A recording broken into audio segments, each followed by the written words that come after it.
Welcome to SEC Network Basketball as we come to you from historic Rupp Arena. Another capacity crowd, 22,000 and change on hand. The #1 team in the country back on the floor, taking on UT Arlington, all coming up here in a matter of moments. And a pleasant good evening, everybody. I'm Dave Neal, alongside former Western Kentucky and South Carolina head coach Darren Horn. So glad you could join us, as this Kentucky team, Darren, has just been as dominant as Bill. They're winning games by an average of 35 points a contest, sitting at 5-0 right now. Now, put yourself in the visiting locker room, and if you're a coach trying to beat this team, which is so talented, so deep, what are the questions that go through your mind? Well, the first question you have to ask yourself sounds simple, but how are we going to score the basketball? Right. They're holding teams to 30% from the field. Their last opponent didn't even break 30, so how am I going to get some easy baskets out of it? And then if I don't do that, when I get in the half court and I'm trying to score, I got to get the bigs away from the basket, because even if you break down the first line of defense, and sometimes even the second, it seems like there's always a 6'9" guy hanging out at the rim. Then when I start to get back on defense, the first question I have to ask is, what am I going to do in transition? Maybe drop 2, maybe even 3, because this team is lethal if they get out on the floor and run. And then lastly, in the half court, am I going to give help off the big when there's dribble penetration, or am I going to stay at home? Because if you help off, they're going to throw that lob Kentucky loves to throw and dunk it on you, or they're going to get to the offensive glass, one of their great strengths. Well, the man in charge of trying to answer some of those questions, UT Arlington head coach Scott Cross. This will be the 5 that he throws out there. Jamil Outler coming off a huge game for this Mavericks team that comes in 3-1. He busted out for a career-high 26 points. On the flip side, you will notice at the bottom of your screen, Alex Poitras back in the lineup. The juniors missed the last couple of games with an illness, but he is back with that blue team that will play the first 4 minutes or so of this contest. The platoon system in full swing right now. Had a chance to visit with Coach Cal earlier today, and he says, I have no reason to change what we're doing. We are playing so good on both ends of the floor, but he's most impressed with the buy-in defensively from both units. Well, that's been the biggest difference. Both units have been playing outstanding defensively. Their numbers almost exactly the same. This is the #1 statistic efficiency defensive team in all of college basketball right now, Kentucky. They dominate the backboard, especially on the offensive end. They block shots. Nobody's better in the country in that department. And they get out in the open floor as well as anybody.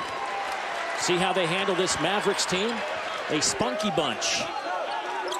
Coming off a big win against Grand Canyon, or excuse me, Houston Baptist, 87-69 in their last outing on Saturday.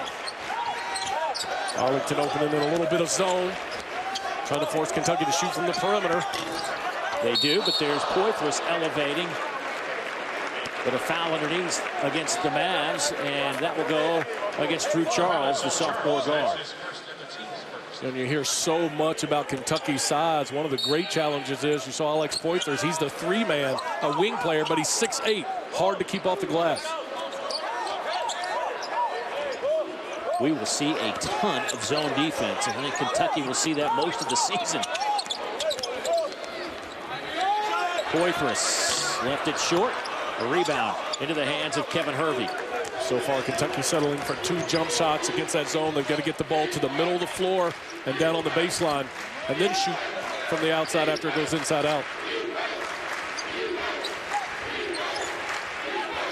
Johnny Hill, the junior out of Chicago, number 10, gives the ball to Drew Charles. You know, talking to Scott Cross earlier today, Dave, he said if we can get an easy one in transition, especially a 3, we want to take it. If not, we're going to use the clock and make them work. 3 on the way, a little bit short. Off the hands of Hervey. Here comes Kentucky back the other way, Andrew Harrison. And that foul will be whistled against Johnny Hill. It's not enough against this talented Kentucky team just to be back defensively. You still have to get the ball stopped and keep it in front. Kentucky averaging 80 points a game, giving up 46 a night. Poitras steps in the arc. That won't go. Similar start to Kentucky's last outing. They missed their first 10 shots before exploding against Montana State.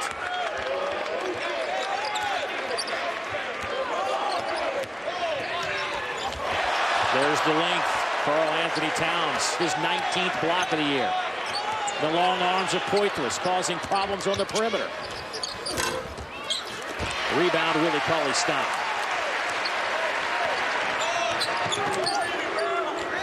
Poitras missed a couple of shots, decides not to take it. Swing it around to Harris. Nice little move in the lane. Layup won't go. Towns put back. Good job of splitting the seam in the zone and attacking the glass. Led to rotation and offensive rebound. This Kentucky team unbelievable on the glass. They're getting 50% of their misses back. Harrison. Long rebound to Andrew. Inside to Poitras. Reverse. Blocked by the little man, Drew Charles. I say little at 6'2". Against Kentucky, everybody's little. Boy, Johnny Hill goes flying into the cheerleaders.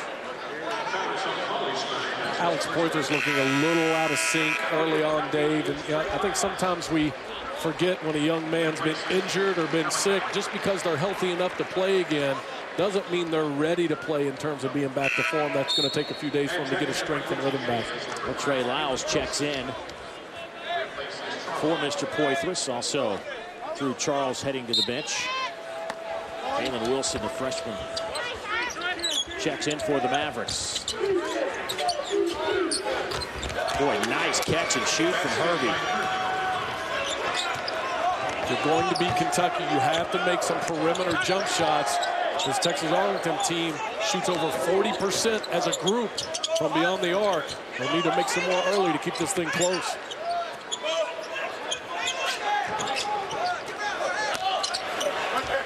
Cauley-Stein. Nice pass to give the assist to Karl Anthony Towns. And a steal on the other end.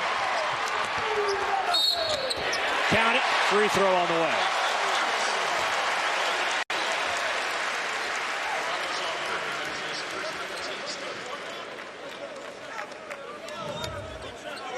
Good job of getting the ball in the zone. And one of the things so impressive about this Kentucky team is their interiors and their ability to pass the basketball.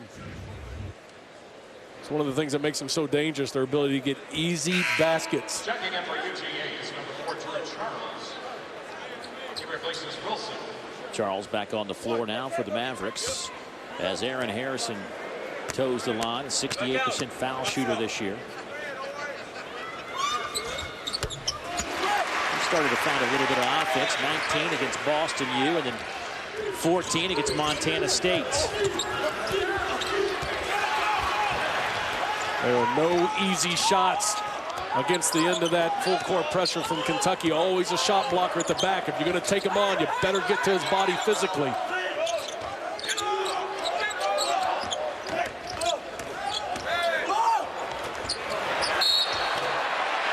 Almost goes down for Cauley-Stein. Instead, free throws.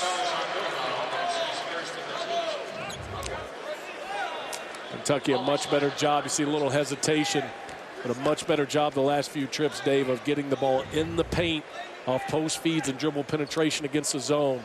So many people think, well, you got to make shots against the zone. It helps, but you got to start by attacking inside first, just like you would against a man defense the last several possessions, or last few possessions, excuse me.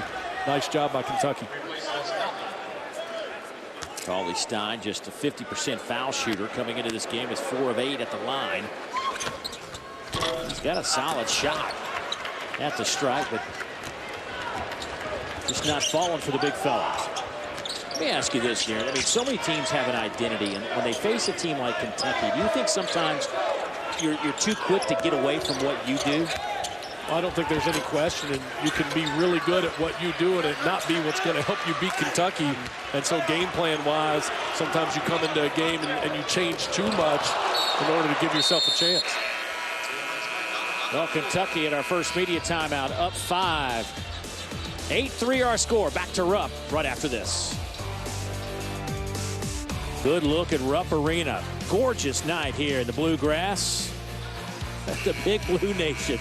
I love it. I mean, no matter where you go in college basketball, somebody somewhere is wearing a Kentucky shirt of some sort. I mean, it's unbelievable. The fans are everywhere. I love it. Just spent last week helping out at the Puerto Rico tip-off. Kentucky hats and shirts. They weren't even in the tournament. That's what I'm saying. They're everywhere. Let's see if Arlington can get a little bit of offense here. action. You've seen Kentucky doing a little switching on the ball screen action. I think that's something that's going to be really difficult for people to deal with. And they can switch off and just keep you in front. Nice cut. And Dave, if you get a point-blank layup against this team, you better make sure that you make it. You're not going to get many opportunities. I mean, a good half-court set by the Mavericks, just nothing to show for it. Really good execution, good hard cut. Had the weak side lifted, no help at the rim. Again, we talked about at the outset, you got to get the bigs away from the basket. That set did it. They got a layup, but they didn't make it. Well, the white team on the floor with Marcus Lee, Devin Booker, Tyler Ulis, Trey Lyles, Kari Johnson. Offensive foul against Marcus Lee. We've got platoon basketball going on, but what I want to know from the Big Blue Nation, Dave, is if you had to pick one, which team do you like best and why? Is it the blue platoon or the white platoon? All right, hashtag blue platoon or hashtag white platoon. Let us know. Yeah. We're going to take some votes. Maybe even put a few on the air with the good answers. Well, the numbers are very similar, but overall, the white team may be outplaying the blue team, statistically at least. Nice drive and a layup from Lonnie McClanahan coming off the bench, the team's leading scorer. And then he comes up with the steal, took it right to the big fella, offensive foul. Marcus Lee held his ground, will go the other way. He made the first one, I think, without looking at the rim. It was a tough finish and drive, and got a little excited, tried to go through Marcus Lee. You see the drive in traffic there, got it off just in time. Comes up with the steal. You got to stop and shoot the 12-foot bank shot or pull it out and maybe hit somebody trailing for a three right there. Missed opportunity for Arlington. Here's Booker, gives it back to Lyles in the corner. Booker's had a hot hand of late. Boy, another turnover, 2 turnovers by the white team. And let's talk about that statistical comparison between the two groups. I mean, look how close it is. Really close in points, minutes as well. You look at opponents' points per game. All right, they're doing a little bit better job on the white, and they're outscoring a little bit more. I think that's, Dave, because this white platoon is sort of the second one, and they're playing against other team subs. Well, Coach Cal did not like that little minute-and-a-half segment from the white team. He just subbed them all out for the blue team. And as he said before, you're taking somebody's minutes, so you better play hard for your segment. And he didn't think that white team apparently was playing well enough and giving the blue team their minutes. Well, really disappointed with the careless turnover against the zone. And boy, just ripped off the backboard by Karl Anthony Towns. Dave, I believe that was question 3 we brought up at the start of the game. What are you going to do in transition defense? I'll tell you the first thing you better do is you better get the basketball stopped. Look, nobody steps up and stops the ball. They have 3 guys back ahead of the basketball, but nobody actually stops the ball. You got to get it moving side to side in transition. They don't do it. And let me tell you something. At 6'6", if you don't stop Andrew Harrison, he's going all the way to the rack. He converts the three-point play.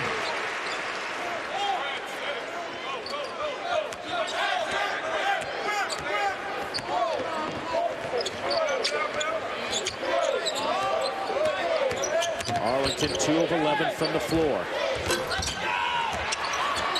Boy, McClanahan certainly brings some energy to the floor off the bench. As I said, the team's leading scorer. But don't forget Wednesday at 8 o'clock Eastern. Be sure to check out UNC Asheville as they travel to Columbia to take on Frank Martin's Gamecocks. A good chance to look at Sindarius Thornwell, the outstanding sophomore for South Carolina. Nick McDevitt in his second year with UNC Asheville. That all coming up Wednesday at 8. Sindarius Thornwell, one of the nice big guards, wings in this league. Complete player. Eric Neal, the 5'11" freshman out of Dallas, throws it away. Coach Cross had a lot of good things to say about that young man and his competitive nature. Coach Cross really high on his team, and credit Scott Cross. He's figured out what it takes at UT Arlington. A lot of transfers. Dash here and there, some JUCO guys along the way. Really built a nice program. Willie Cauley-Stein gets the follow-up deuce. There's McClanahan, the floater no good.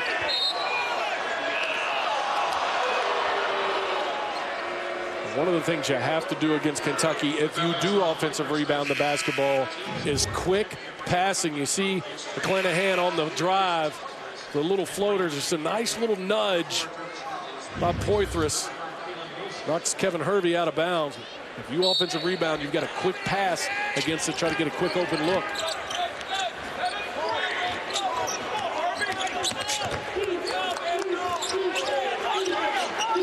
Here's Neal. Eric Neal with the twin brother Derek Neal, football player at University of Kansas.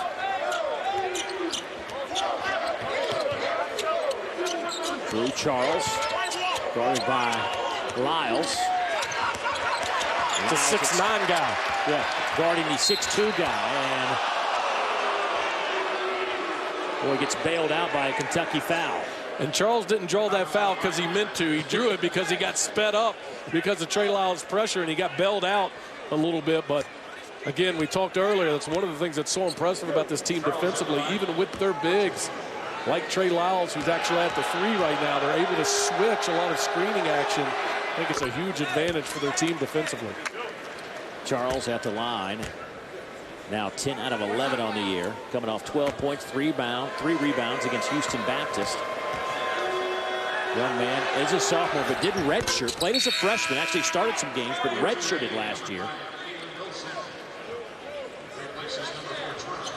Charles heads to the bench, and Kalen Wilson back on the floor. Also coming in, Julian Harris.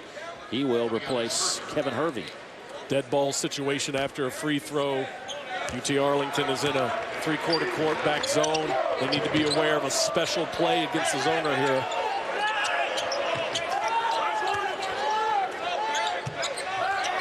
Towns. Little jump hook goes down. You know, he can work on that hook shot all summer. Finally getting to use it.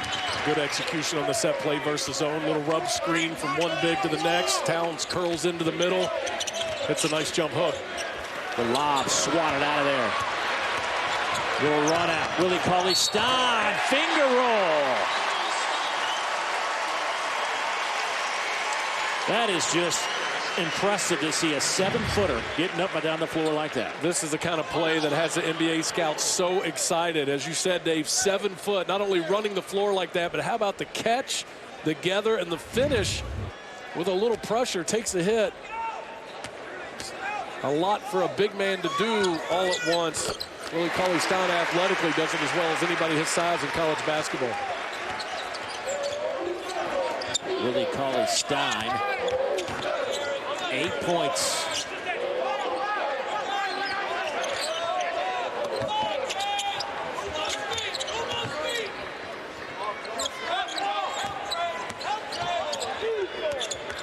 Here's Neal. Pull up 3 off the mark. That was wide right and short. And that'll get us to our under 12 timeout. We've talked a lot about the length, the size of Kentucky. What kind of problems does it pose for the opposition? Coach Horn will break it down for us. Kentucky winning right now, 18-7.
In the paint.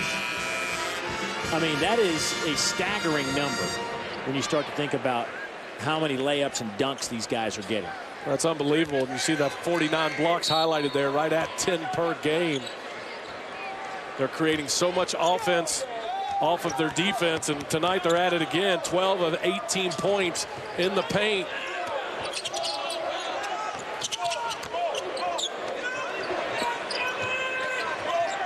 And they see so many zone.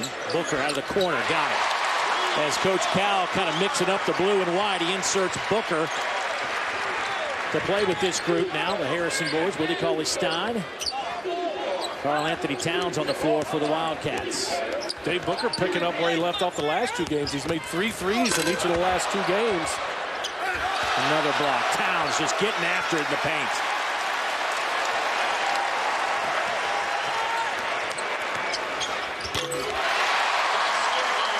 Defense leading to offense. Harrison with a little 15-footer. It's now a 23-7 contest. Arlington 2 of 16 from the floor.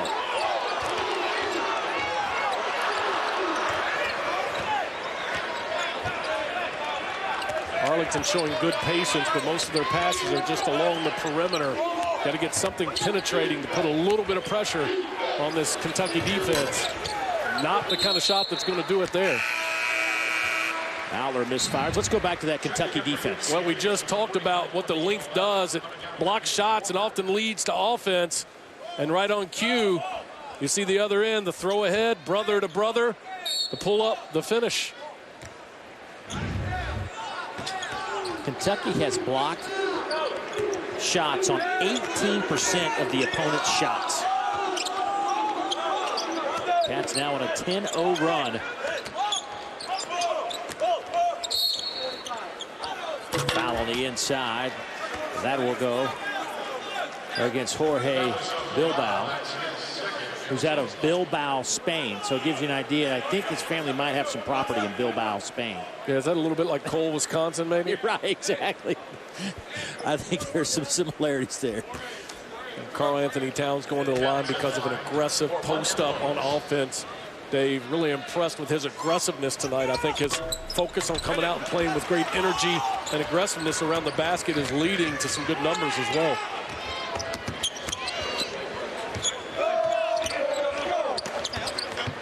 Well, this blue team, if you will, majority of them have played a lot of minutes here in the first half. Long 3, high arching 3 off the hands of Kalen Wilson.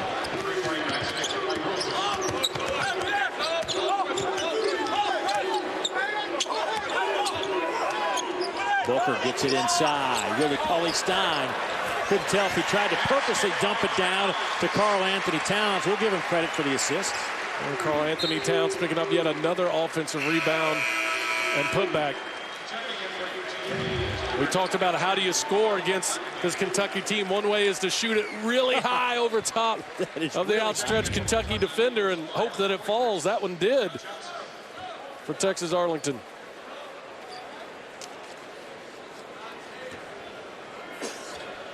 So Ulis on the floor, Booker on the floor.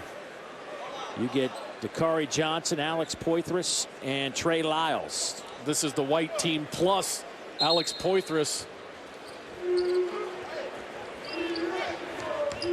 With Poythress and Trey Lyles, and both of them can play the 3 or the 4. It doesn't matter what platoon they have on the floor. Kentucky 6'8" at the 3 spot on the perimeter.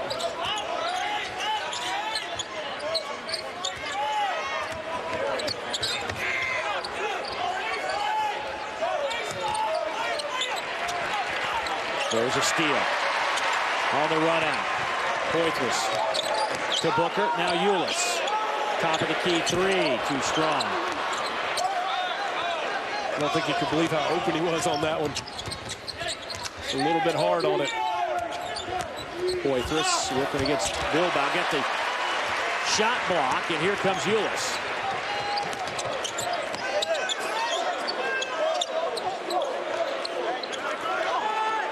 Lyles, no good. Rebound in the hands of Outler. Nice box out by Kevin Hervey and Alex Poythress on that one. Kept Poythress from getting a highlight tip dunk.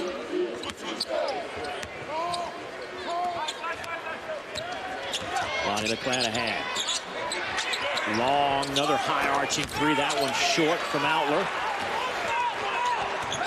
Well, right now, Texas Arlington is getting some penetration, but they're not getting enough extra passes. One pass is not going to be enough. You've got to make the extra pass against this Kentucky team, and then maybe even drive it again.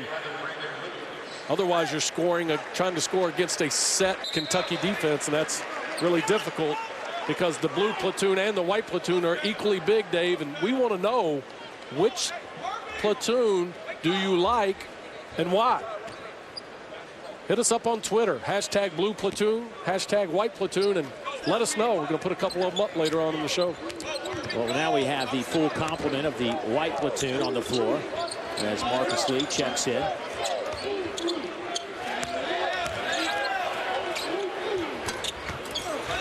Lyles elevates for the rebound. Here's Eulis. Booker dumps it into Johnson. Dakari gets hammered by a couple of orange jerseys.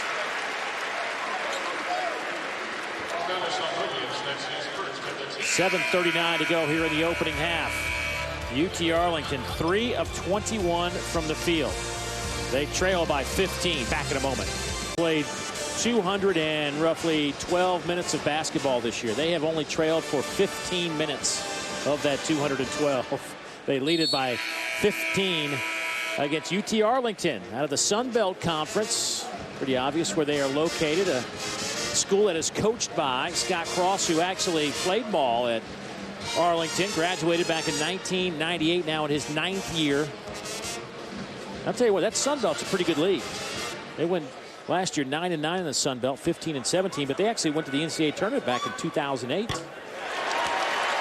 Well, last year had a team good enough to be in the NCAA tournament, but a very good Louisiana Lafayette team coached by Bob Marlin. Georgia State was very good last year. Had Kentucky transfer Ryan Harrow on that team. Of course, Western Kentucky last year, who has now moved to Conference USA, but challenging league. You had some Sun Belt wins, didn't you, at Western Kentucky? We had one or two. Yeah. Boy, 5 blocks here in the first half. 14 of the 27 in the paint for Kentucky. Marcus Lee had his hands on it, but tapped it right to the Mavericks.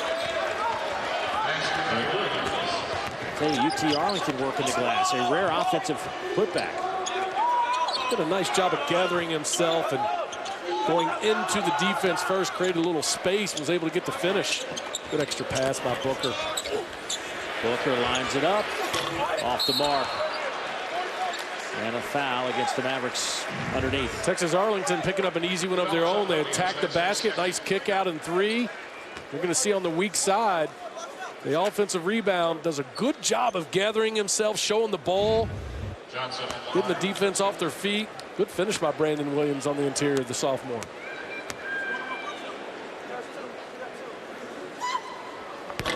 Dakari Johnson at the free throw line, just 48% this year. Came in 12 out of 25. Doug Schaus having a little chat with Scott Cross. I like Dakari Johnson's ability to catch in the post and create something. I still think if you're telling me, hey, one-on-one in the post, Darren, you can pick one Kentucky guy, he's got to get a bucket or get fouled. I still go with Dakari Johnson, although I think by the end of the year, Dave, Karl Anthony Towns has the chance to surpass him in that category. He's starting to look much more comfortable around the basket with his back to the basket.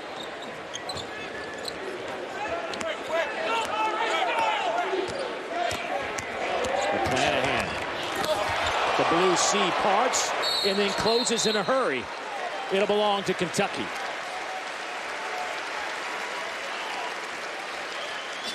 Where did Marcus Lee come from?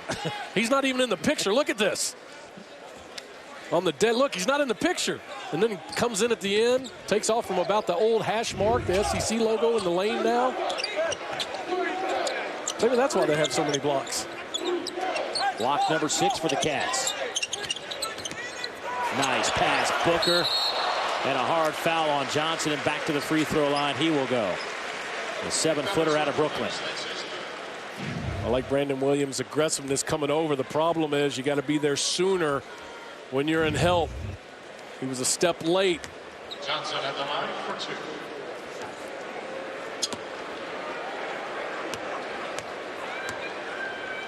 Dakari Johnson, averaging 10.8 points per game. Well, SEC women's college basketball action continues Sunday with a top 10 matchup. Senior Elizabeth Williams leads the Bull Devils into College Station for a tough early season road test against junior point guard Jordan Jones and the Aggies. Number 8 Duke, number 7 Duke against number 5 Texas A&M Sunday right here on the SEC ESPN network. And a traveling violation will give it right back to the Wildcats. I had a chance to see Texas A&M 3 times in Puerto Rico last week, and they got a couple key guys eligible, especially Daniel House, an elite level wing. Look for the Aggies to make a push come SEC conference season. Johnson spins into traffic, had it knocked out of his hands by Anthony Walker, but he traveled with the basketball. Kentucky retains it, 6:10 to go first half. Impressed with UT Arlington's aggressiveness so far, Dave. They're not backing down at all. They just can't score the basketball. Only 12 points, 14 minutes into this half. Well, they're on pace to surpass the 28 Montana State put up, which was the lowest point total by a Kentucky team in the shot clock era.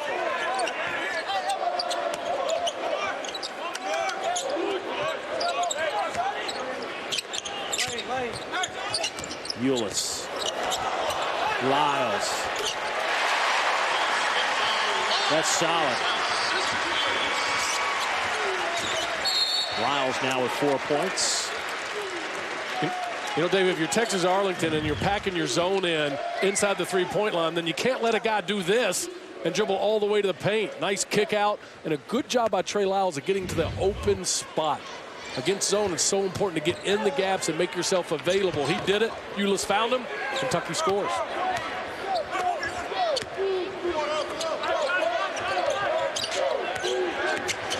Flanahan, bounce pass underneath, but nothing good's really going to come out of that on most possessions in the paint. That time they did draw the foul. And he had a teammate wide open on the wing in front of him because the defense had collapsed. It's great to make that initial pass or drive against this Kentucky team, Dave, but then when you do, kick it out. Do not try to score it. It will not go well for you to the tune of about 15% so far here in the first half. Well, this is also a team that shoots 42.5% from behind the arc. I mean, they can shoot the three pretty well. Their goal maybe should have been to shoot 43s coming into this game. Try to spread the floor out. Maybe a few of them go in. Then you can get those drives. Johnson just reaches over McClanahan and see who that foul's against. Doug Shouse. He's going to look at the monitor to see if maybe an elbow was thrown, perhaps.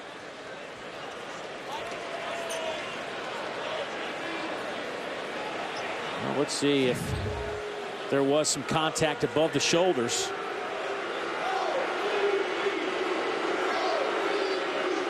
I didn't see the contact above the shoulders. There was some contact, but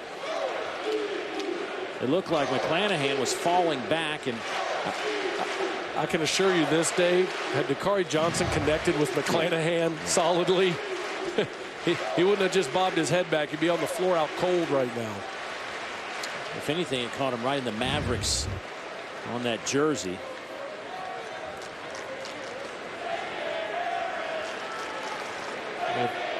They're just going to call a player control foul. No flagrant. Well, the officials this year have the ability to go over to the monitor. We don't have to do it for them anymore, and they've got the dial where they can do it frame by frame now.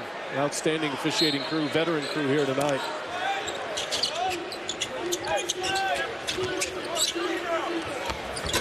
Off to Mark, Booker the rebound.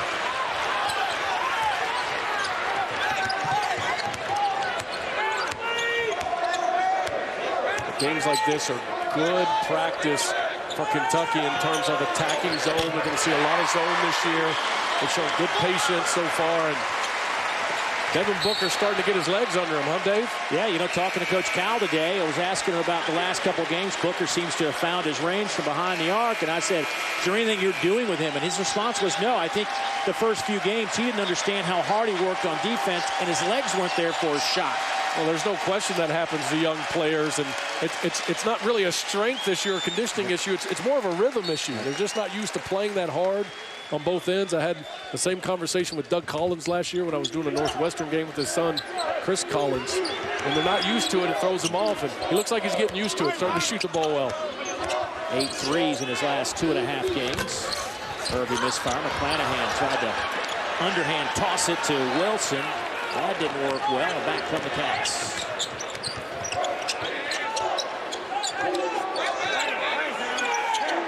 Well, here is this blue team back on the floor. Nice inside-out action. And the rested blue team immediately drops a 3 on the Mavericks, and the lead is now 27. I think more than anything watching this Kentucky team, Dave, and the statistics are off the charts, is the way they share the basketball. And they seem to enjoy playing with each other and making unselfish plays. You know, that's another thing that Coach Cal was talking about today at practice, was the unselfishness of this group. And this is a great example of it here. The first thing Towns does when he catches the ball is keep his head up to find a teammate. Again, Harrison, nice job, Aaron Harrison, of stepping into the gap in the zone and making himself available. People have talked about Coach Cal. He says, you know, I'm not trying to be a genius here. I'm not trying to reinvent the game with my platoon system. He says people over are pointing this at me. This is about these guys accepting what we're trying to do here for the greater good of the team. And a lot of times people don't talk about that aspect of it. These guys are giving up a lot of minutes for the greater good of the Kentucky basketball program. Well, really, all of these guys on a normal situation would be worthy of 30 to 33 minutes a game, and they're giving those up in order to do what's best for the team and give them their best chance to win. Harrison, in and out.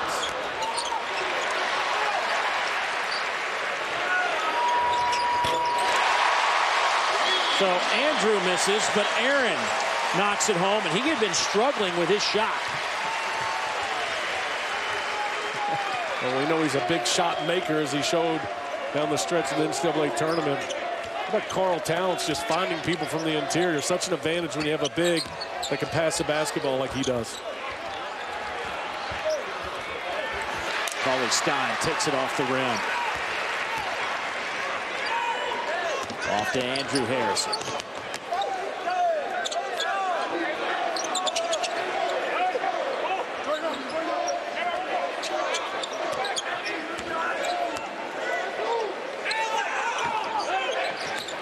Boythus inside.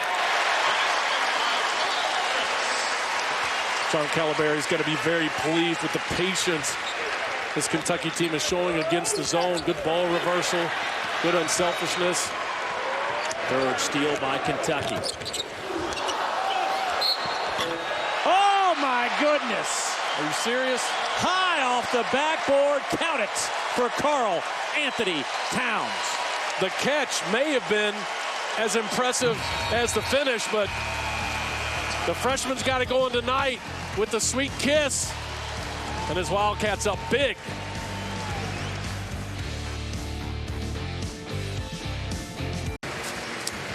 Well, I think the numbers speak highly of this defensive effort. Once again, Kentucky holding another opponent to a brutally low field goal percentage, 14%.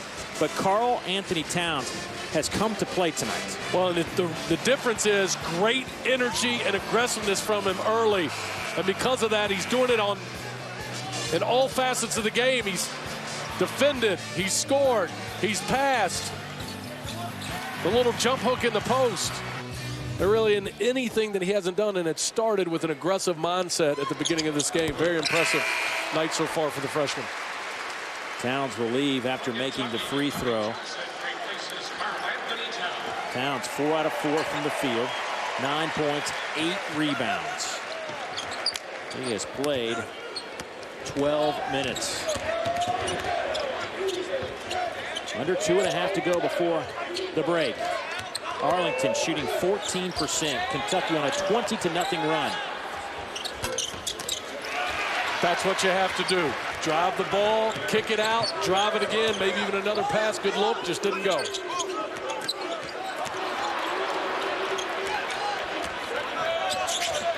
And a 29-0 run against Montana State. 3 off the mark from Julian Harris. Dave, we were talking at the break about what do you have to do to beat this Kentucky basketball team, and I'm starting to think if you don't make in the 8 to 10 range from beyond the arc, not only for the points, but maybe to open the floor up a little bit, it's going to be pretty tough. Booker's third three of the game. Give him 9. Boy, what a pretty shot for Devin Booker. And you had the opportunity to do 3 of their games in the Bahamas, and he just looks so much more comfortable now. He's got his feet under him. He's on balance, holding his follow through. He's always had a pretty release and stroke, but just seems much more in rhythm and on balance now. Of course, he went and played 3 years of high school ball. Devin Booker transferred from Michigan down to Moss Point, Mississippi, where his dad was an assistant high school coach. Played for him for 3 years. His dad, Melvin, of course, Big 8 Player of the Year at Missouri. Another empty possession for Arlington. Booker. Oh, boy. 4 threes for Devin Booker. It is 53 to 12. Dave, the stats monitor was in the way, but I'm pretty sure that was beyond the NBA 3 from somewhere near the Rupp Arena logo.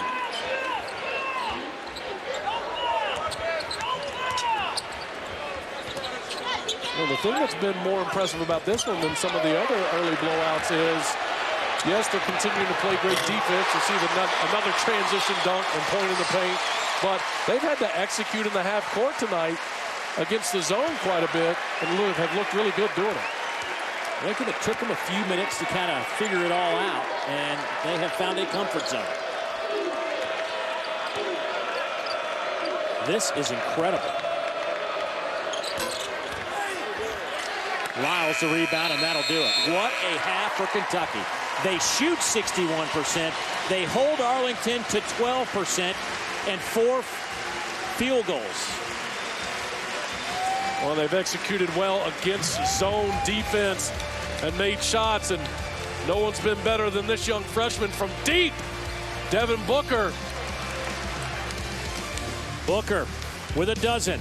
55-12. Time for us to get it to the studio. Dory Noka, Dino Gaudio. Guys, take it away. Network basketball. Kentucky finishes the first half on a 28-0 run to close out the last 6:50. Here are some of those highlights. Well, we talked about Kentucky's length on the outset and what it leads to tangibly. One of those things is offensive rebounds, and they haven't just got them, they've converted them. Great kick out by Karl Anthony Towns for the 3. And then defensively, deflections, using the length to get hands on balls, and so many times that turns into something positive on the other, and the incredible catch and finish again by Karl Anthony Towns. And then, of course, blocked shots. This is the best rejection team in the country. 8 already tonight. And so many times it's not only a stop on the defensive end, it leads to points on the offensive end as well. And Kentucky at it full force so far this evening. You see the numbers: 8 blocks, 20 points in the paint. A little disappointed, only 1 dunk, Dave. Come on, pick it up. But you know what? They knocked down some threes, 6 threes in the first half. And Devin Booker with 4 of those to lead Kentucky with a dozen points. I mean, the field goal percentage, again, the opponent's field goal percentage, 12% for UT Arlington.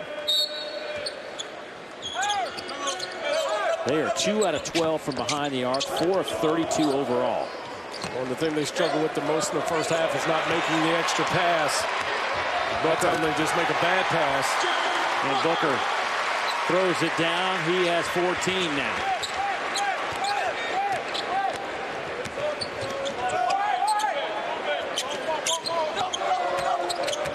Well, the white team starting the second half. And there's a 3 from the hands of Drew Charles.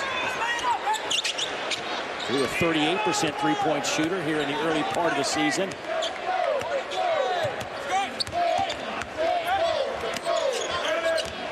Johnson back to Ulis.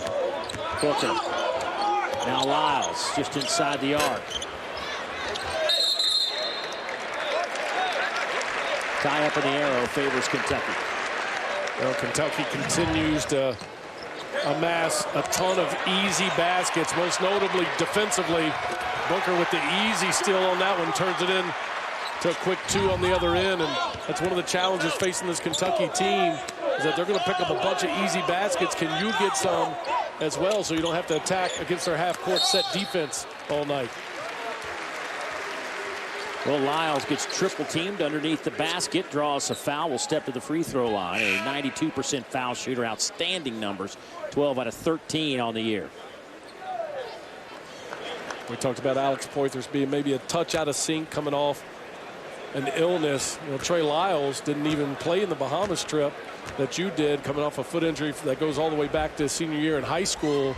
And so I think he's just now finding his rhythm and getting confidence in how he fits in.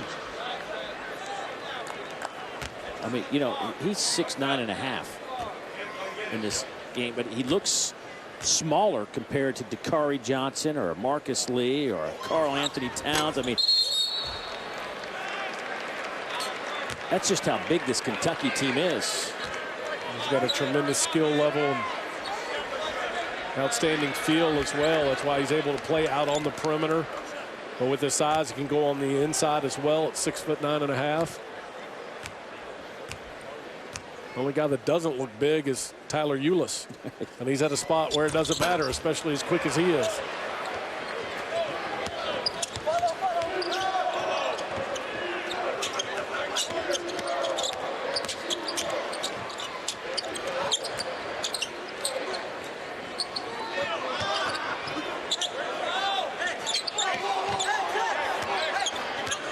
Ulis defending the basketball. Now Lyles will guard Drew Charles. And 30 feet from the basket. A little hand check.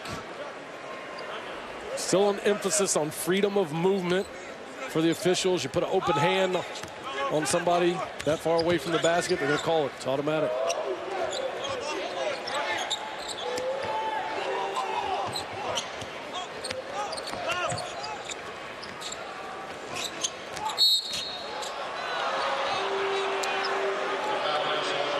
Well, you look at Kentucky, and they have played some teams that you would expect them to rout. But when it comes to non-conference competition, Coach Calipari has certainly scheduled well.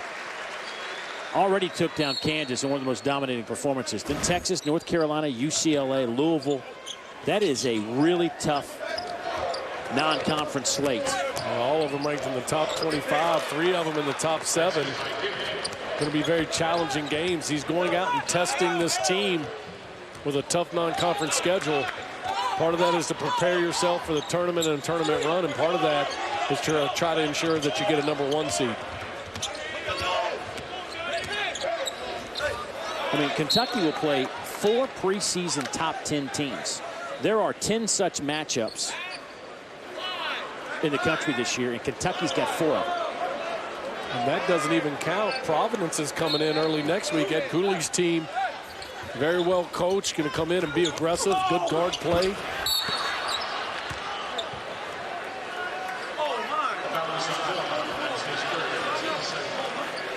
Here's one game I'd like to see Coach Cal go and revisit, maybe try to get it fired up again. That's the Indiana series. I like that. As a basketball fan, I liked it, especially the way the last couple of games went before they stopped playing each other. Had a thriller a few years ago in Bloomington. I think Kentucky went down at the buzzer. I think the challenge with that game now is that they've added one of these neutral games at UCLA this year. I believe it's maybe North Carolina moves to that spot next year. And so a few years from now, if you ask the fans, they're going to be saying, I don't remember, did we used to play them? Right. Because they like the non-conference neutral battles.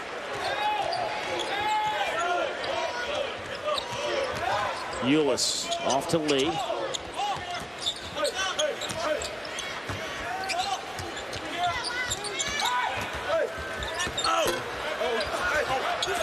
Knocked out of bounds by Ulis. It'll belong to Arlington. Well, Wednesday right here on the SEC ESPN network at 10 o'clock. It's SEC in 60. Eliminates the fluff and brings you 60 minutes of pure football action. Then at 11, a new SEC coach sits down to dissect game film and give you an inside look at how they study tape to gain an edge over their opponents. That's Wednesday at 10 and 11 right here on the SEC ESPN network. rivalry weekend in football coming up. Kentucky will travel to Louisville to try to gain a little momentum heading into the offseason after a tough stretch.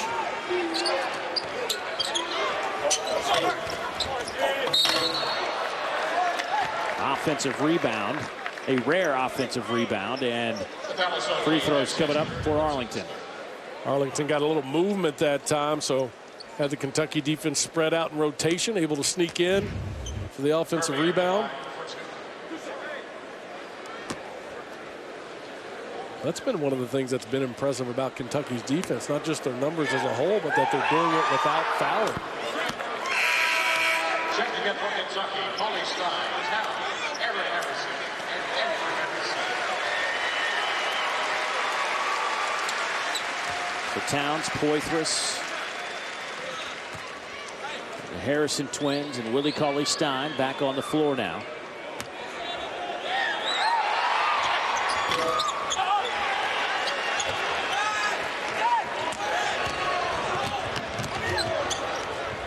Towns bumped. Count it.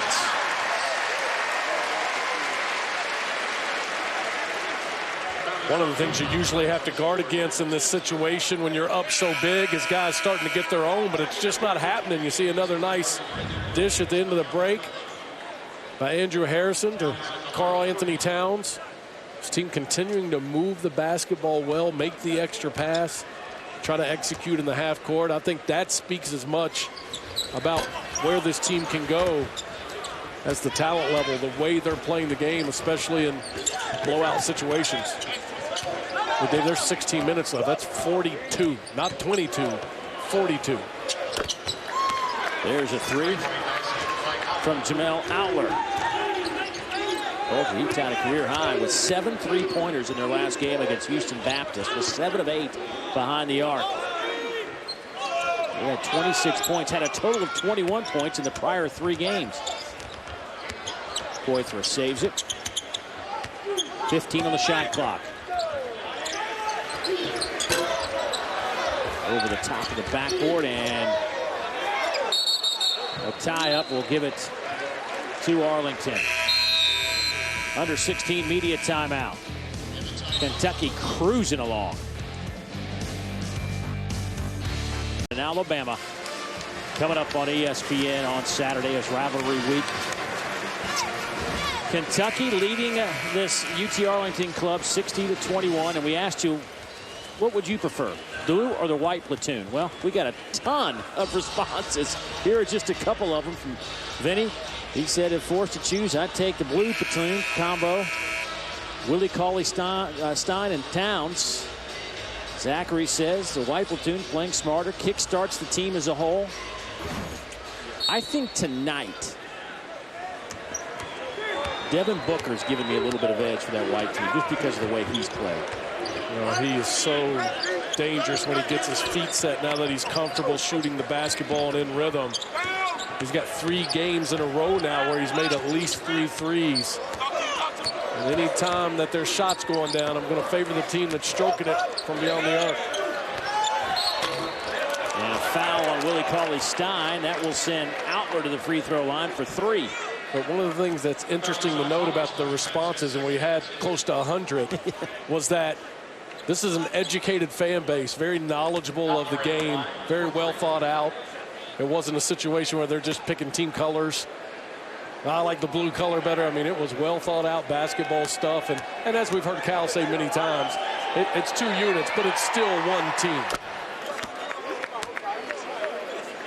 And he even said again today, talking at practice, that much that he doesn't want fans to think that this is the way it will be all year. He says, I need 11, 12 games to kind of figure out how this whole thing is going to work, especially when they get to play some of those non-conference games we were just talking about, the Texases, North Carolinas of the world, Louisville coming up.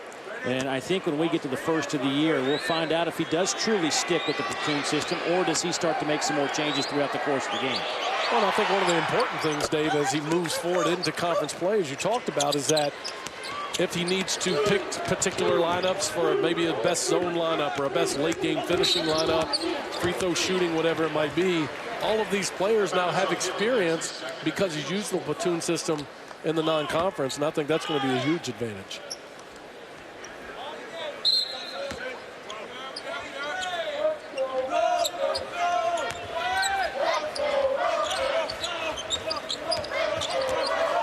the blue team. Picks up a basket there. Nice little outside-inside work from Towns into Poitras. Willie Cauley-Stein on the floor for a loose ball at half court. Up almost 40 points. Those are the kind of little things that we're talking about that are impressive with this team. Not just their talent, not just their play, but the attitude and the effort and the energy that they go about it with. Towns and a foul on Arlington. Towns will get credit for another offensive rebound. He's in double-double again, 11 points, 10 rebounds. Also, how about this? 4 assists for the big fella. I think that's one of the things that's impressing me most about his game is his feel. You know, a lot of times we talk about bigs being skilled, and sometimes that just means they can make shots from the perimeter. Karl-Anthony Towns is skilled in a way in that he sees the floor, he can read things, and he can make the passes. Towns, another offensive rebound, and this time he'll step to the free throw line. So important. Anytime you're overmatched on the interior, you can't just stand next to the guy and give him what I call the chicken wing. You saw that right there. Hervey came over and just kind of leaned on him. You can't do that. You got to put your body into his thighs and move him so he can't jump. Towns knocks home that free throw. 2 out of 4 at the line.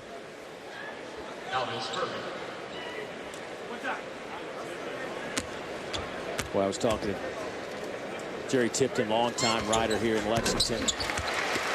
Knows this Kentucky program as well as anybody in the history of it. We're talking about this Kentucky team and the greatness, the potential, and he said he's not ready to go down that road yet. Well, there are a lot of good teams here. One of his favorites that he saw in person was the 1996 national championship team. He said they were so experienced, so balanced. No basket. Wave it off. And then we start talking about some other teams that, you know, he didn't see but are legendary. I guess the Fab Five that were here at 47, the 53-54 team, the lone unbeaten regular season team in Kentucky history. So there are some groups here at Kentucky that certainly are held in high regard. And he doesn't want to go. When I asked him about it, he goes, I'm not going down that road yet. They got a lot to show me before we go there. I think that's the kind of thing you talk about after the season's over, when you look back at how they played and what they accomplished. And you mentioned the 96 team. Not only did they win a national championship, but then we're able to look back now almost 20 years later. So many of those guys spent a long time in the NBA. They didn't just make it. They stuck for a long time. Tony Delk, Walter McCarty, Ron Mercer, a long-time pros on that team.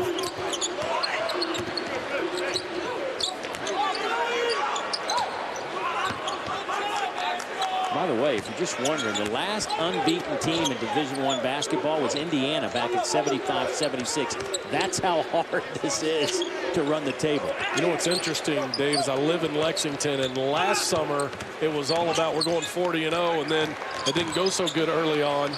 And this year, even though they're more talented with guys back, I don't hear any of the 40-0 talk because I think, again, educated fan base learned their lesson from that. Let's just keep getting better and win them one at a time as we go.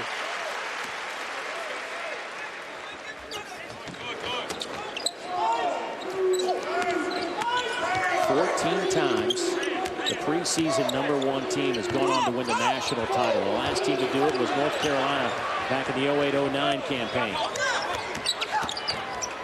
McClanahan, nice strong move, nothing to show for it. Up ahead it comes to Harrison.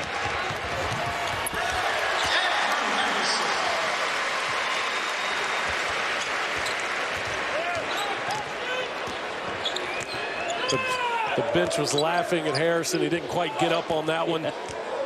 Wasn't quite a highlight reel type of finish.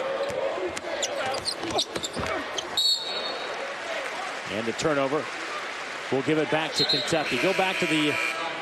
You see his boys on the bench. When Andrew takes off, not quite the elevation he was looking for. That's how I used to dunk about 20 years ago. His boys will be telling him about that in the locker room after the game.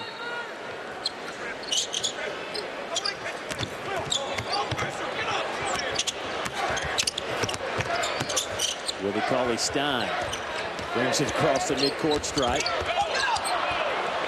There's a little rare run out by Arlington. McClanahan.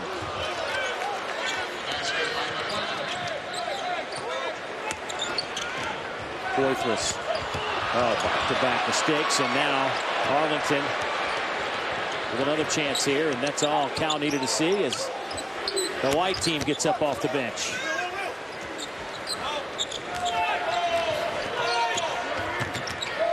We've praised Kentucky so much throughout this game about, even with this kind of lead, playing the game the right way, looking to execute, playing unselfish.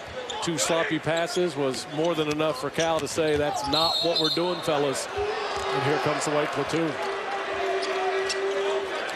Well, we've got more SEC basketball action coming your way tomorrow night, 8 o'clock Eastern Time, UNC Asheville. The Bulldogs travel to Columbia to take on Frank Martin's Gamecocks. That'll be UNC Asheville in South Carolina right here on the SEC ESPN Network and the Watch ESPN app tomorrow night, 8 o'clock Eastern Time.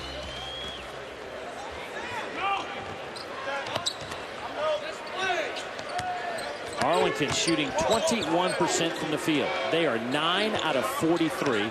Kentucky at 57%, 23 out of 40.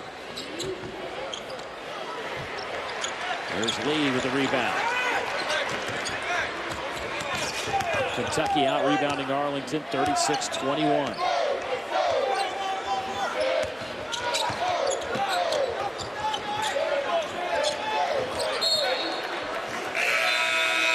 That'll take us to our under 12 timeout. Coach Cal always coaching. Doesn't even look at the scoreboard. Him from the sitcom Cougar Town. He was the Y during our last timeout. 68-28 our score here. Tell you what, Arlington has actually outscored Kentucky 16-13 here in the second half. But still finds himself down 40. Yeah. I just say what I read. And I think a reason for that is Arlington obviously went in the locker room and said, hey, guys, we can't take one pass, drive it in, and try to finish on those bigs. They moved it around a little bit. Scott Cross doing an outstanding job with this program, one of the better teams in the Sun Belt Conference. Just a little outmatched this evening. Yeah, how do you handle that with perspective on your team to make sure your guys don't read more into this than they should? Well, I think it's the same as what we've been talking about with Kentucky. It's less about exactly what the scoreboard says and more about what are we doing well? Where do we need to improve? You know, for Scott Cross, it's going to be that we follow game plan. Are we executing the things that we need to do, or did everything we talk about go out the window? Because those are the same kind of things that you're going to coach when you're in a close conference game. He said something to us today at shoot-around about, regardless of what happens here, his team won't face another team like this. And we have some good moments. Let's cling on to those. No question. Just try to build on the positive things that happened today. He told a really good recruiting story earlier. Johnny Hill, who's a transfer from Illinois State, he said, I felt really good at the end of the visit when we had our last meal at a Denny's breakfast, and in the parking lot, his mom, Gina, wanted to hold hands and prayed for about 2 or 3 minutes before the end of the visit. I said, you know what, if you'd lost that one, you'd have been in bad shape, Coach. He was praying that his son would decide to go to Arlington. When mama starts praying, that's a good sign. That's right? a good sign, as long as she's praying for your school. Right.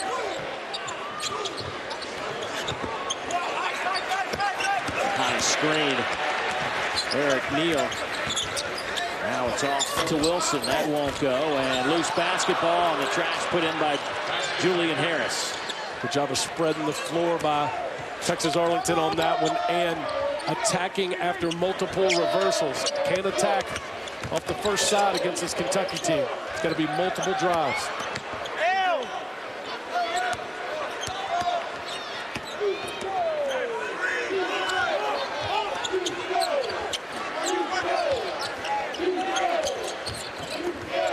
That pass just intercepted by McClanahan.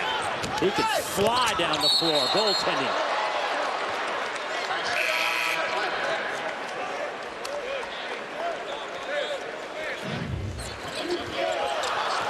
Good steal by McClanahan. Does a good job of going straight from point A to point B. Allows him to get that shot off. Might even got bumped. He thought he should have been heading to the free throw line.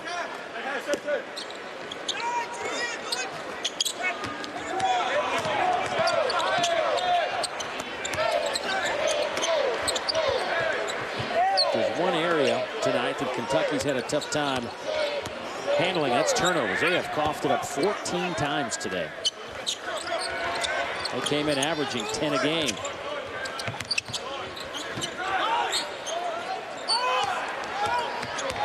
Those are the kind of things as a coach that John Calipari will look to say, hey guys, yeah, we may have won by 40 plus, but we can't turn the basketball over like that against good teams. Kari Johnson to the free throw line. Bakari, 7 points, 4 rebounds. All of his points have been at the stripe tonight.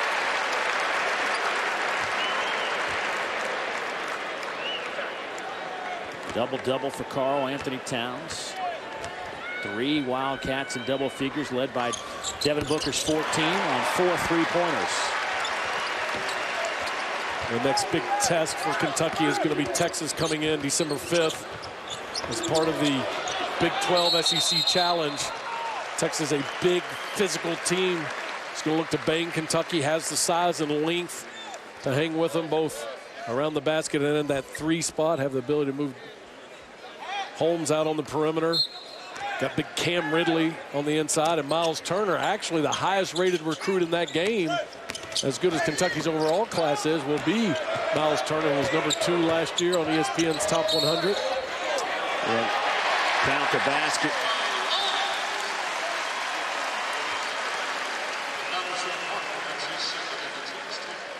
Kentucky again in transition. And we talked about this on the outset. You got to get back. You got to stop them in transition. Good strong finish by Trey Lyles. And we talked about too many turnovers for Kentucky, Dave, but one of the positives Cal's going to find from this game is that that's 17 assists on 24 made field goals now. It's a terrific percentage of assisted baskets that they've scored on tonight. Lyles gets it to go down. You mentioned that Texas game coming up. I think one negative for the Longhorns is the fact that their point guard, Isaiah Thomas, will miss an extended amount of time, as it appears that he is broken left wrist. And I think the good news is that he will be back at some point. You know, what they have to hope for is they can have a situation like Michigan State in 2000, who, if you remember, lost Lateen Cleaves early, played without him for several months. Then in the national championship game, he hurts his ankle, but they don't bat an eye because they're used to playing without him. He comes back. Tom Izzo goes on to win the national championship, but Isaiah Taylor, an important part of that team for sure.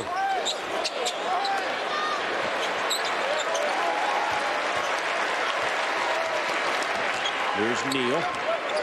Off to Wilson. Lyles. Threw it away. McClanahan lays it up and in.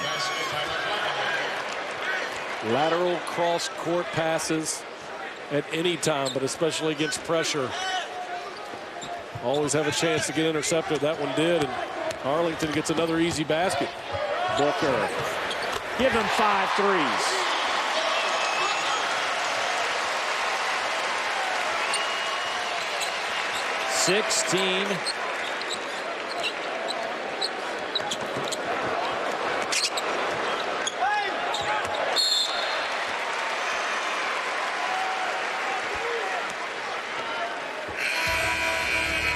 For SEC women's college basketball, action continues Sunday with a top 10 matchup. Senior Elizabeth Williams leads the Bull Devils into College Station for a tough early season road test against the Aggies. It'll be number 7, number 5, Sunday, 1 o'clock Eastern, right here on the SEC ESPN network.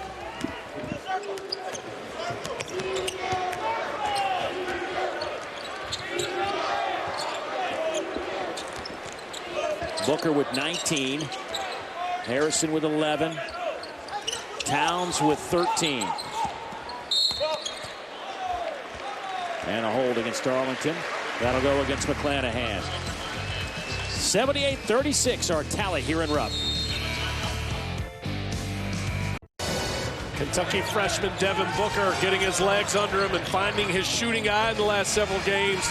5 threes tonight. The one constant in all these clips, look at the range on that one, is that he's got his feet set and he's on balance. And what a pretty stroke. And not only has he shot it extremely well, he shot it efficiently the last several games. So much of it for a freshman is finding some confidence and finding your way a little bit. How about that 71% from the field and from the three? 19 points tonight. He's hit 7 his last 3 games. He's just been on a tear, David.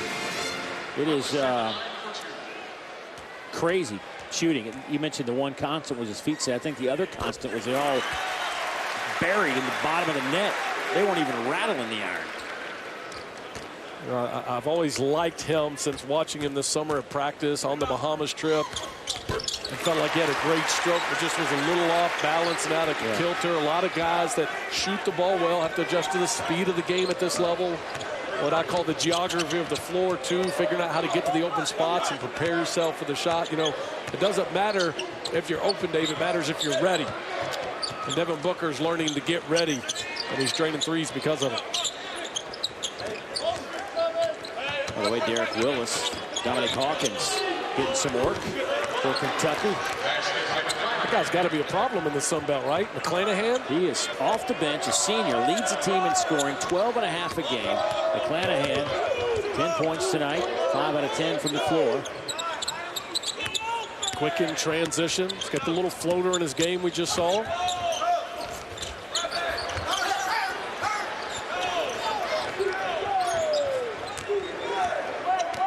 Arlington's outscored Kentucky here in the second half. 26-25. We talked about what does a team take away from this. That's the kind of thing, if they can keep it up somehow. But you say, hey, we outscored the #1 team in the country, guys. We're capable. We're not going to face anybody else like that this year. Andrew Harrison all the way down into the lane and lays it in up off the backboard.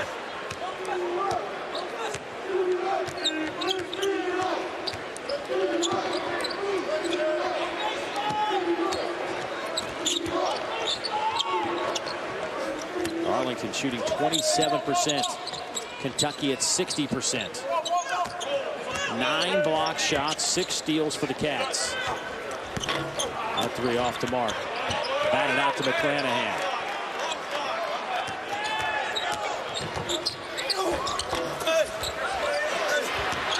Blocked by Poitras. That's 2 of those for Alex here in the last couple of minutes. It's a good 3-point shooting team, UT Arlington. That's a great opportunity to get offensive rebound, kick it out, shoot the 3. Instead, they get it rejected. And get the basket on the other end. 18-footer from Andrew Harrison. Now 4 Kentucky players in double figures. The women's volleyball action's back tomorrow night, 6 o'clock, as the 4th-ranked Lady Vols host the Razorbacks in their last home game of the regular season, Arkansas, Tennessee. Only on the SEC ESPN network. You can also catch it on the Watch ESPN app. It's one of the great things about the network, getting so many of the SEC sports on. They all excel. Our colleague Maria Taylor on the call for that one tomorrow night. Poitras heavily involved in the action here in this sequence.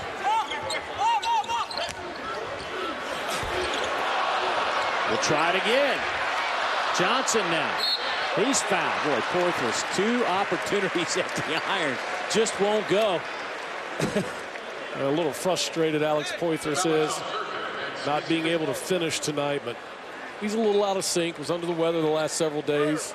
Has not had full practice time.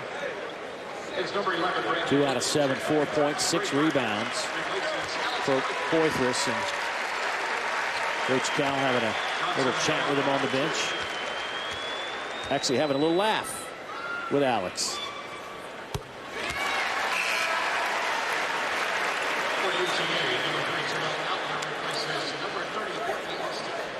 Made Devin Booker laugh, whatever he said. Willie Cauley-Stein's laughing. One person not laughing with here's Alex. I was going to say the reason those guys are laughing is he's not talking about them.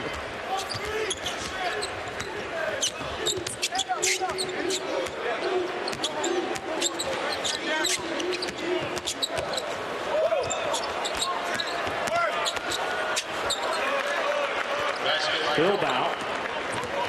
Reverse layup goes down. I really think that's a good example of how you have to attack this Kentucky team. You got to drive it, kick it out, and then drive it again. Good to see Derek Willis get a basket, kind of the odd man out. The young man can start for many teams in the SEC, but having to spend most of his time watching the blue and white club go up and down the floor. And you're talking about a young man that's 6'9", moves his feet well, can shoot the ball from the perimeter, capable rebounder.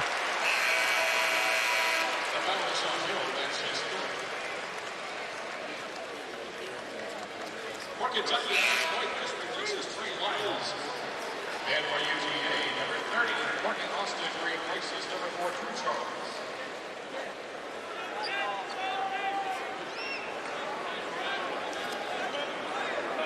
Johnny Hill having a little chat with Tyler Eulis. Doug Shouse telling the two to slow it down.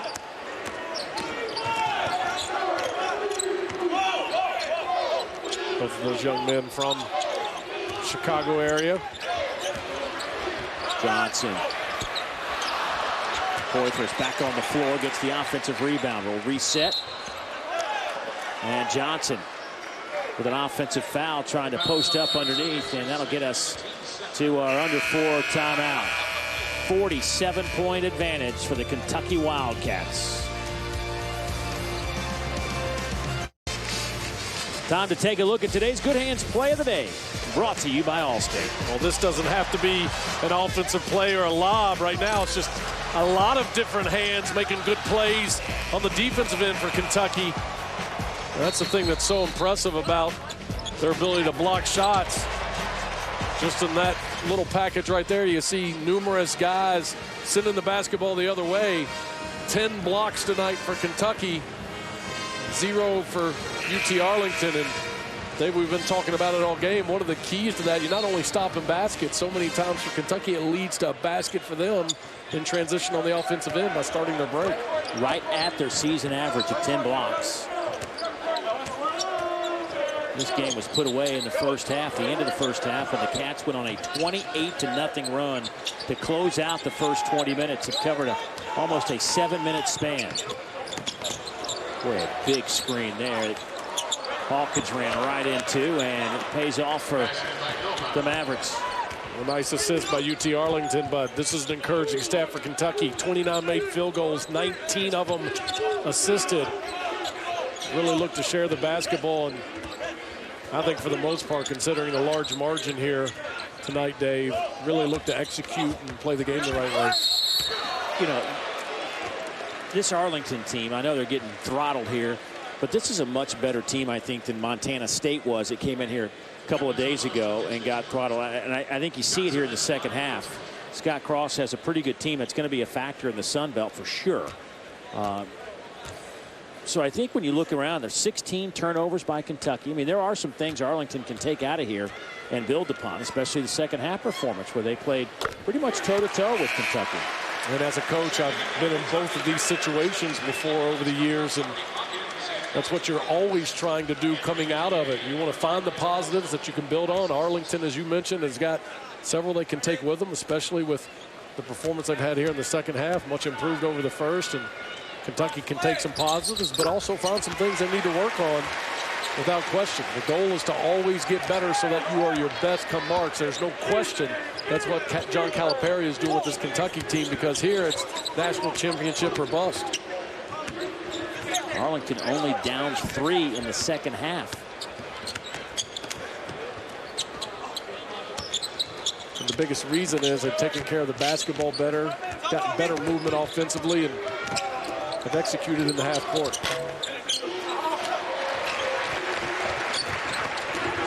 Here's Eulis. Harrison. In and out. Well, that was halfway down the cylinder. Save to Dakari Johnson. Another positive for Kentucky, Dave. 2:30 on the clock, up 40+, still hustling after loose balls.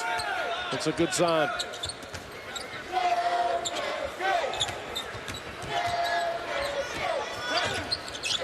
Eulis. Harrison. That won't go. Willis, the offensive rebound. Tried to get it underneath to Johnson. So one of the things we haven't touched on in talking about the platoons is there's really one guy that makes it possible. The fact that they have two real point guards allows John Calipari to play two separate units as one team, and Tyler Eulis is the guy that makes that happen. If you don't have him out there, it makes it a little tough to sub 5 for 5. Got to have somebody that can handle the ball, that can pressure the basketball. Tyler Eulis is that guy for Kentucky. Young man who wears number 3 because of one Allen Iverson, about the same size. Hope he has a little different practice habits than Allen, however.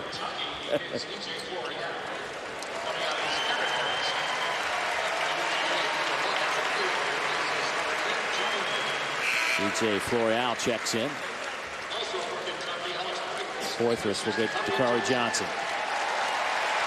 Dakari gets a nice round of applause for his performance. 12 points. How about this? 12 points, 6 rebounds, all 12 of his points at the line. He was 0 for 1 from the field. And shot it better from the line tonight than he has been. That's a good sign for him. Hey, how about this? He came in 12 of 25 from the line. He's 12 of 14 tonight. It's a good way to increase your average in a hurry. And I like what John Calipari is doing, getting Alex Poitras back in the game. Maybe he can finish with a basket or a tip dunk, get fouled, get to the foul line, and end on something positive here in a game that he struggled a little bit coming off of illness. Poitras trying to post up. Kicks it back out. Travels. So many young players travel in that situation because they're not ready on the kick out. They're standing straight up and down. You see John Calipari all the way out on the floor explaining to them, be ready to shoot first and foremost. And if you're ready to shoot, you'll be ready to make a play. He got caught kind of standing straight up and down, and he walked because of it, Trey Lyles.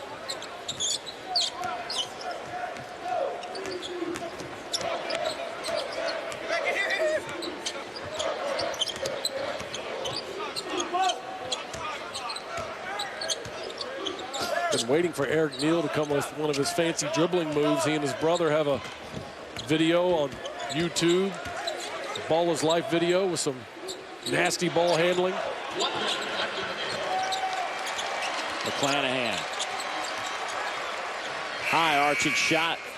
Won't go. Poitras grabs the rebound, and Alex now with 9 rebounds. I mean, he struggled from the floor, but 9 rebounds shows you his effort.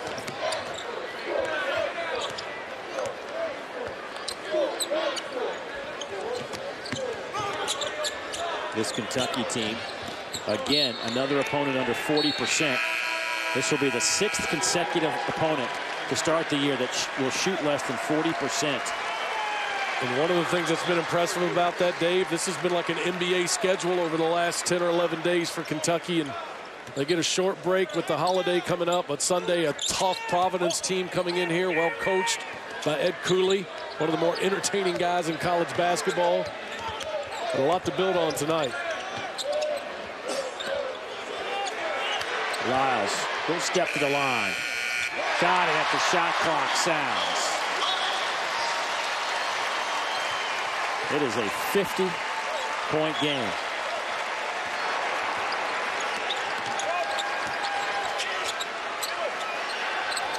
Blocked by Poitras. At the horn, that will go. So a 44-point night for Arlington. Kentucky puts up 92. What a performance on the defensive end, as Arlington shoots 27% from the field, 19% from behind the arc. Kentucky ends up shooting 56%, 11 blocks, 6 steals, 6 players in double figures. And the #1 team in America looked like the #1 team in America. We will come back, have more. Stay with us.